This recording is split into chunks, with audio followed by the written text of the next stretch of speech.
Welcome to part 2 of Garage Talk, in which I discuss some basic tools which you need to maintain your dirt bike.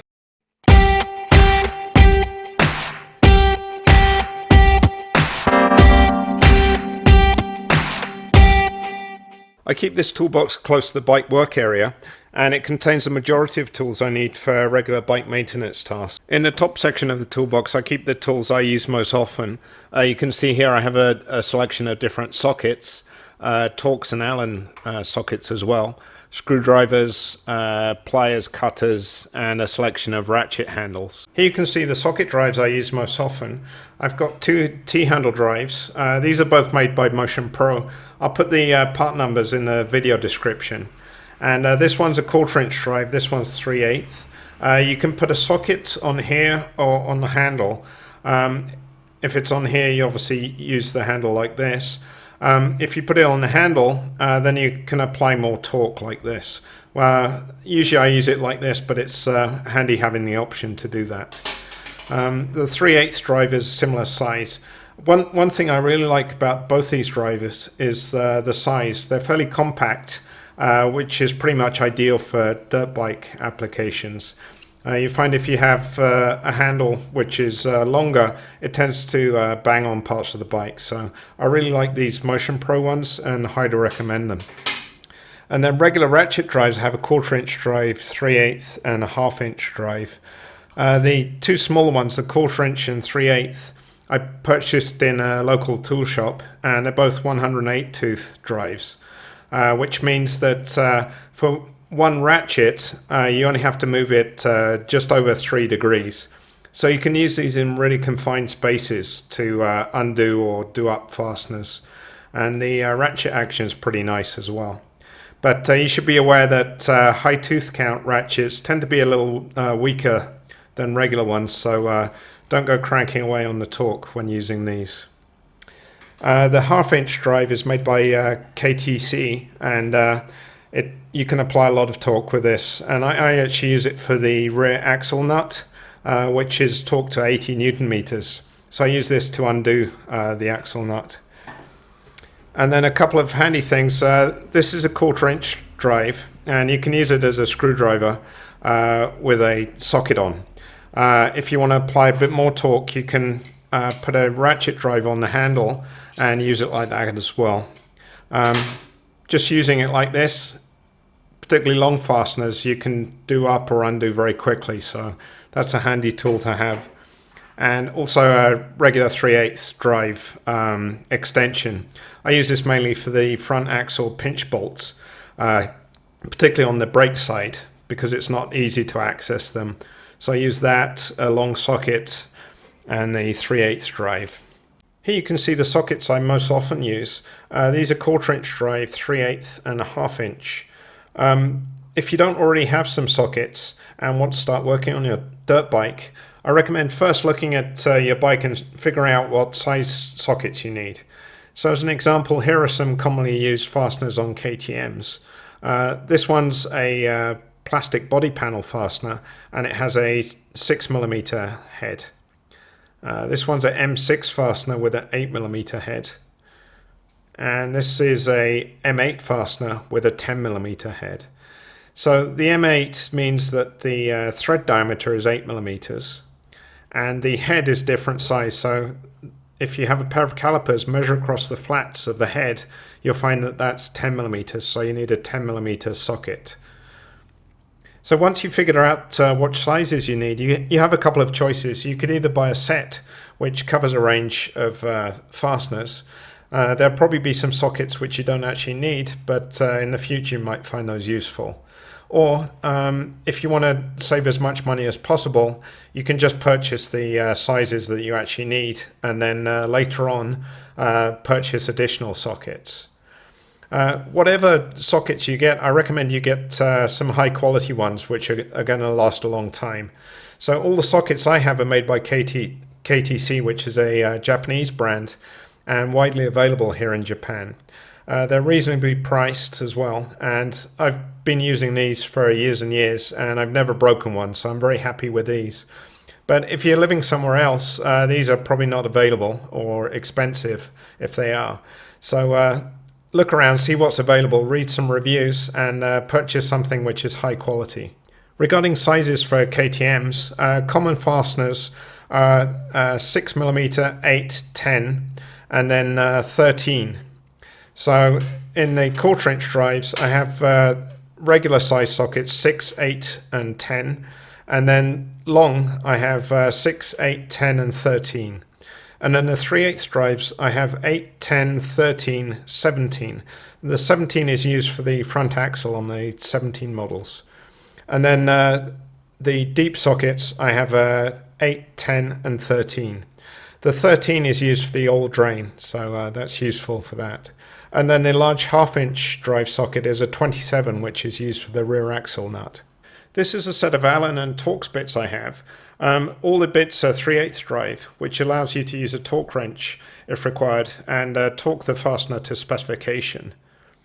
One special thing about KTM fasteners, as you can see here, this allows you to use a Torx bit as well as a hex socket, which is handy if there's limited access.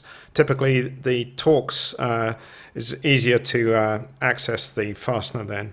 Also, if for example the hex head got stripped off, it still allows you to remove the fastener with a Torx bit. But like sockets, you want to look over your bike and figure out what sizes you need.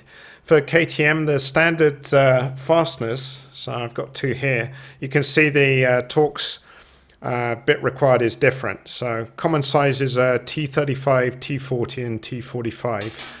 This is a long T45 I have, which is really handy for doing the subframe bolts, the top subframe bolts. These are the wrenches I use most often, sizes 8, 10, and 13. They're all combination wrenches, meaning one end is open and the other is closed. And jobs like adjusting the chain tension. So this is a stock chain tension bolt on a EXC, and the head here is 10mm, and the adjustment bolt is 13, and you need an open-ended wrench to fit on these. Whatever wrenches you get, especially open-ended wrenches, I recommend getting high-quality ones. The open-ended part tends to be much weaker than the closed part, and if you get cheap wrenches, you'll find you'll be bending them or breaking them. So, you know, do some research, read some reviews, and get something which is good quality and going to last a long time. All of my wrenches are KTC brand, which I can recommend, but I know these aren't readily available overseas, so do some reading online and figure out a brand that's good quality. Here you can see some spark plug tools I have. They're all made by KTC, very high quality. This wrench is 20.8mm, and it has an angled head here, 12 point, which allows fine adjustment, and the shape of the tool allows me to get underneath the tank and undo the spark plug, or install a new spark plug with the tank in place. So a very handy tool to have. The sockets here, this large one is 20.8mm for 2-stroke plugs, and the smaller one is 14mm for 4-stroke plugs. Here you can see some of the torque wrenches I have. They're all made by Tohnichi, which is a famous Japanese brand, and they're famous for making torque wrenches. And I have all different sizes, so the smallest one starts at 0.4 Newton meters, and the largest one goes up to 200 Newton meters. So I can cover 0.4 to 200 Newton meters with these. The ones I use most are this one, which covers 10 to 50 Newton meters, and large one, which is 40 to 200 Newton meters. I use the large one for the rear axle nut torque. Also have one dedicated for spoke tension. And this has a 6.8mm wrench on it. This is made by Fast, and I had to make an adapter to space it away from the torque wrench the correct distance. And I set this one to 5.4 Newton meters and do both the front and rear spoke tensioning with this tool. Regarding purchasing torque wrenches, there's basically two choices you have.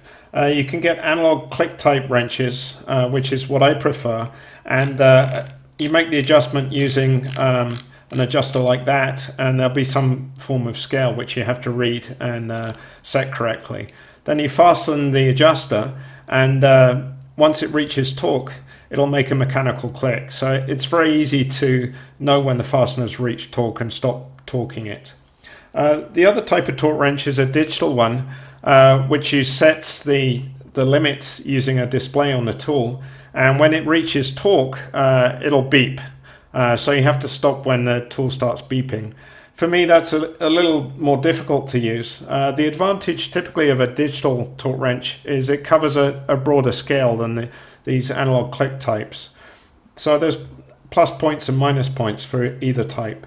Whatever tool you get, I recommend getting a high quality tool, and something like the Tohnichi brand. It'll last you a lifetime of use, so long as you keep it clean and dry and don't drop it. So I also recommend getting some form of case like this. This is quite a big one because I have quite a collection of tools, but get one that you can fit your torque wrenches in and take good care of them. Here are some other basic tools you'll definitely require.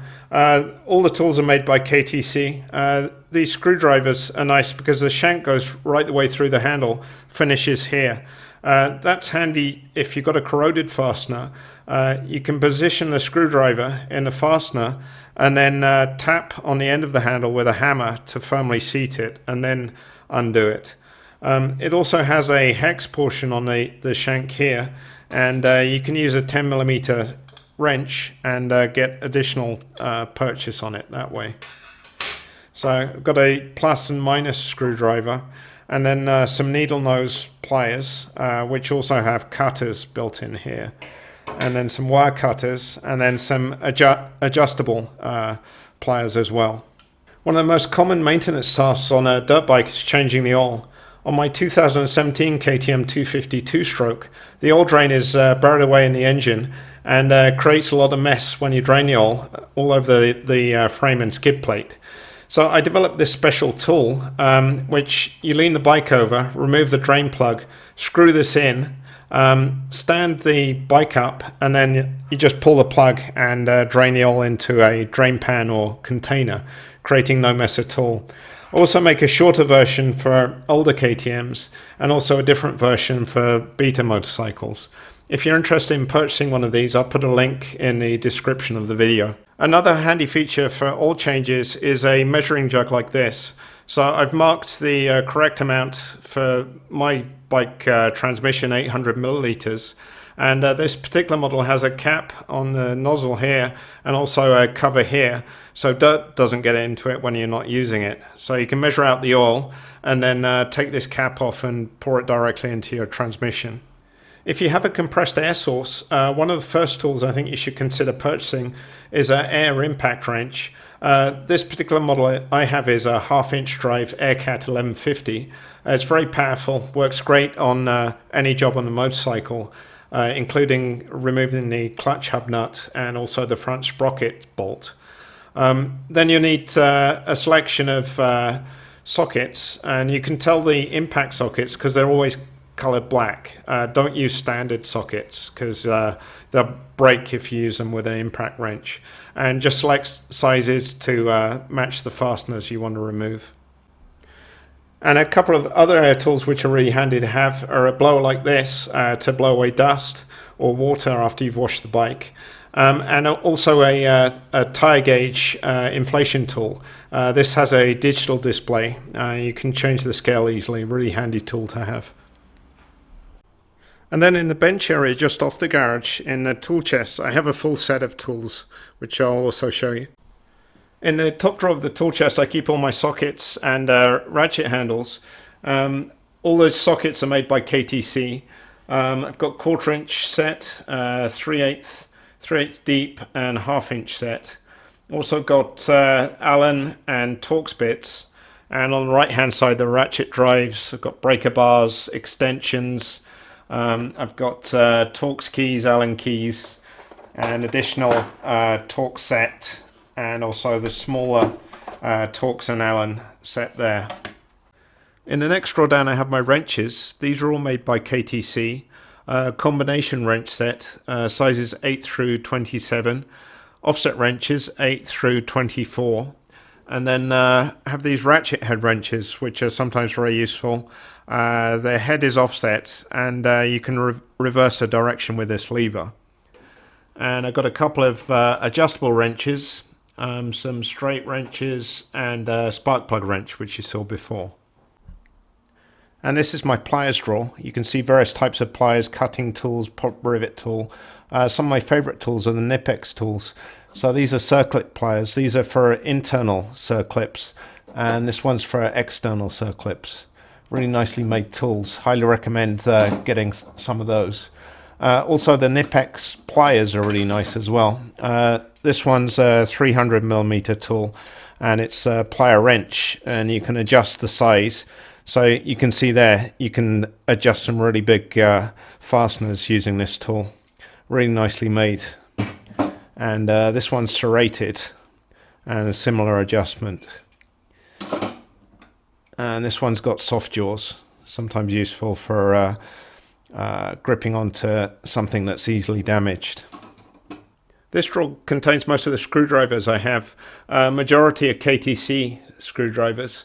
I've got a couple of vessel ones as well, small ones, and a set of very small screwdrivers, which includes some Torx bits as well, and pick tools as well. This set is by Craftsman, which I really like and use a lot.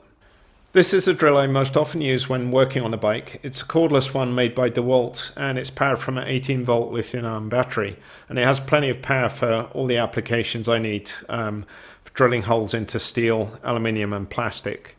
And then I have a good quality drill set made by Mitsubishi, and has drills from 1mm up to 10mm in 0.5mm steps. And I have some larger drills as well for drilling bigger holes. If you're buying a drill set, it's best to get a good quality set. I wouldn't cheap out and get a cheap set, because it might not even last one hole. If you get a good quality set, it'll last a number of years, so definitely worth investing some money in that. And then cutting tools, I have various cutter knives. These are nice ones made by Olfa, a larger one and a smaller one. And then a file set. This one's made by KTC, and it has various shapes and is very useful. And lastly, I recommend getting a selection of stainless steel trays like these for storing parts and fasteners when working on the bike.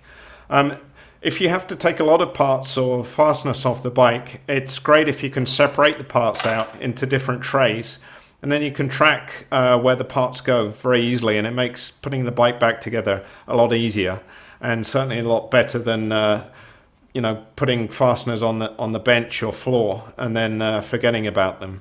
So I highly recommend getting these.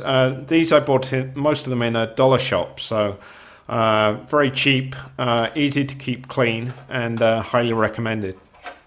So that's it for part 2 of Garage Talk. In part 3 I'll be discussing some specialist tools which will be useful for replacing bearings, overhauling the engine, replacing the chain and working on the suspension.